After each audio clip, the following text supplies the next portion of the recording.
Human Rights Watch escuchó hoy en Washington la denuncia penal por difamación interpuesta por Diosdado Cabello, el presidente de la Asamblea Nacional Venezolana, contra El Nacional y otros medios independientes en el país por publicar información de interés público que Cabello consideró ofensiva. El director para las Américas de la Organización Defensora de los Derechos Humanos, José Miguel Vivanco, se reunió con el director del periódico venezolano Miguel Enrique Otero y además denunció la precaria situación de las libertades individuales que vive Venezuela, de la que el gobierno de Maduro dijo es el único responsable. Escuchemos.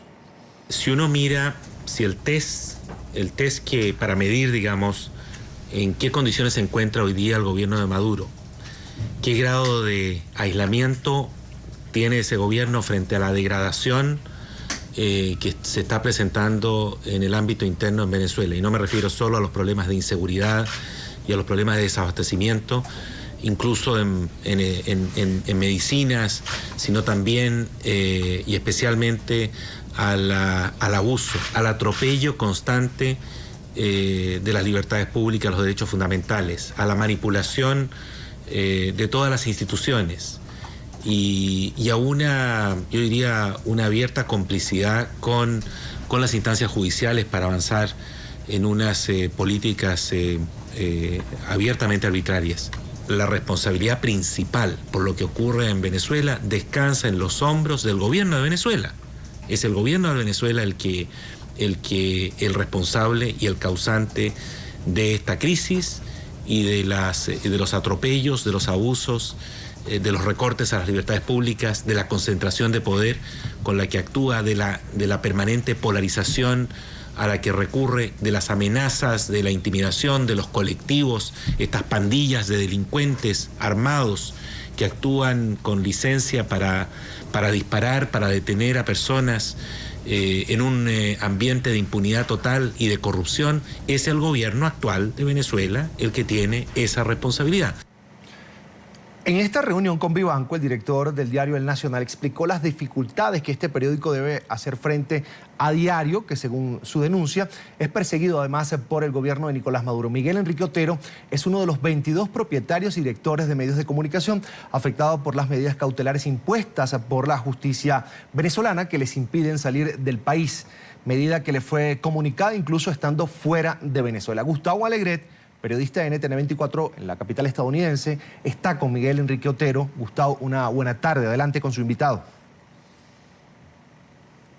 Saludos amigos de la tarde de NTN 24. Efectivamente ha sido aquí en Washington donde hoy la organización Human Rights Watch se ha hecho eco de esa precaria situación por la que pasa la prensa venezolana, que sufre las decisiones arbitrarias del gobierno de Nicolás Maduro. Uno de los editores que sufre en carne propia esa arbitrariedad es el presidente editor del Nacional, Miguel Enrique Otero, que hoy nos acompaña aquí en la tarde de NTN 24. Señor Otero, muchas gracias por estar hoy con nosotros. Ha estado esta mañana en la organización Human Rights Watch denunciando por la situación lamentable, ha dicho, que pasa la prensa venezolana y que ustedes viven en carne propia. Bueno, sí, esto es un proceso de desaparición de la libertad de expresión, lo que ellos llaman hegemonía comunicacional, es el modelo cubano en el largo plazo, pero en los últimos tiempos, aparte del tema del papel, que hay una restricción para poder importar papel y editar el periódico, y así pasa con todos los periódicos independientes, está la demanda que nos ha introducido Diosdado Cabello, porque nosotros publicamos junto a La Patilla, que es un portal, y junto al diario Tal Cual, una noticia que salió en ABC de España, donde un fiscal del estado de Nueva York, fiscal federal, abrió una investigación contra Diosdado Cabello, presidente de la Asamblea, por un tema de narcotráfico. Nosotros publicamos eso después que salió en ABC y lo publicaron 90 periódicos del continente, porque es una noticia muy relevante y ABC es un periódico muy importante. Bueno, eso significó que nos introdujera una demanda de difamación, Diosdado Cabello, y bueno, el juez adoptó medidas cautelares, que en Venezuela las medidas cautelares son prácticamente la sentencia, porque las medidas cautelares de prohibición de salida, de régimen de presentación, sería la sentencia si fuéramos culpables con ese juicio. Pero adicionalmente a eso, se pronunciaron los diputados de la Asamblea, se sumaron a la demanda y lo más grave, la presidenta del Tribunal Supremo dijo que dio una declaración diciendo que Diosdado Cabello era inocente, como si ella pudiera saber si fuera inocente o no fuera inocente. Además, nadie lo está culpando. Lo que se está diciendo es que hay una investigación contra Diosdado Cabello. Y además señaló que atacar a Diosdado Cabello era atacar a la patria, que puede ser una especie de manera de armar una demanda de traición a la patria, que sería grave.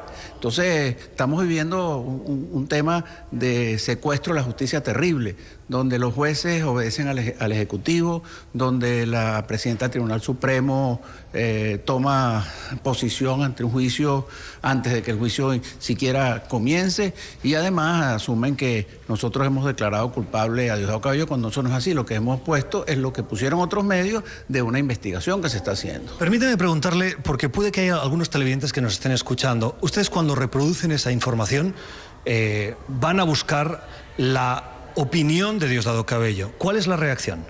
La reacción es no contestarnos, no recibe al periodista, no dan opinión. O sea, ellos no utilizan su derecho a réplica, que nosotros se lo damos a cualquiera que le publiquemos algo que lo perjudique.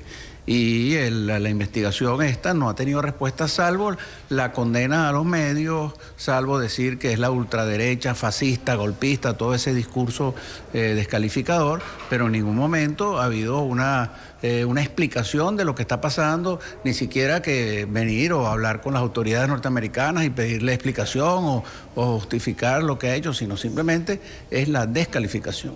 ¿Cómo está afectando esta decisión arbitraria constante del gobierno de Nicolás Maduro a la libertad de prensa en Venezuela? Bueno, afecta mucho porque este es uno de los temas, esta cosa de la utilización de los tribunales, la amenaza a través de los programas, el hostigamiento, todo eso es un marco, pero además está el tema del papel, además está la represión tributaria, la represión publicitaria, está la aplicación a los medios audiovisuales de la ley resorte, con eso han cerrado radio, televisión, generan una autocensura gigantesca en Venezuela. Y bueno, y por ejemplo, para dar un ejemplo, este año una elección, el 40% del territorio venezolano no percibe sino medios oficiales. El resto percibe medios autocensurados en su mayoría, y la prensa tiene problemas de papel, entonces no puede circular para la gente. ¿Cómo puede haber una elección equilibrada en donde la parte mediática es una parte absolutamente restringida? La resolución arbitraria última afecta a 22 periodistas, directores de medios, propietarios, entre ellos está usted. A usted esa resolución que le impide salir de Venezuela le tomó por sorpresa fuera de Venezuela. ¿Usted piensa volver? Sí, yo pienso volver. Yo creo que este es un tema que hay que enfrentarlo allá. Yo estaba fuera, efectivamente, me invitó el gobierno de Israel, yo tenía un viaje por Israel. Y bueno, claro, alargué el viaje porque he hecho contactos, hay que denunciar un poco esta situación, lo puedo denunciar mejor desde afuera que desde adentro, pero yo pienso regresar en los próximos días. Y usted sabe que cuando entre no podrá salir. Sí, claro, y además ese tipo de medidas que son medidas cautelares son la sentencia y para toda la vida. El juicio nunca avanzará lo suficiente como para haber una sentencia. El juicio se quedará paralizado, pero las medidas cautelares quedan presentes. Eso pasa, por ejemplo, con Leopoldo López.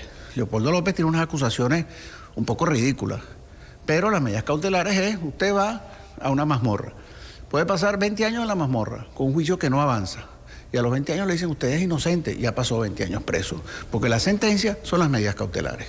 ¿Se siente vigilado, escuchado en sus llamadas particulares? Ah, bueno, por supuesto. Además, el descaro es tan grande que ellos graban los teléfonos y son grabaciones ilegales y las ponen en los programas de televisión. Lo han hecho con mucha gente y dicen, dan información de lo que uno va a hacer, de lo que uno ha hecho, en base a grabaciones telefónicas que son tomadas ilegalmente.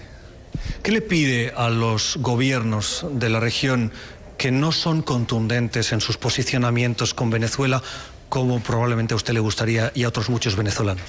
Ser un poco más contundentes. Ha ido mejorando la situación, los senados se han ido pronunciando, los presidentes que han tenido una posición ambigua han dado declaraciones con la prisión de Leopoldo López, la de Antonio Ledesma, etcétera, pero se necesita más solidaridad realmente. Los demócratas del mundo deben ser más solidarios con Venezuela, que ya se han quitado la careta y es un régimen absolutamente autoritario, dictatorial, arbitrario, donde los poderes públicos públicos están totalmente secuestrados por el Ejecutivo y donde se atropellan los derechos humanos de una manera terrible. Con estas medidas, y ya terminamos, con estas medidas los medios venezolanos están siendo los privados asfixiados lentamente. ¿Usted teme por el nacional?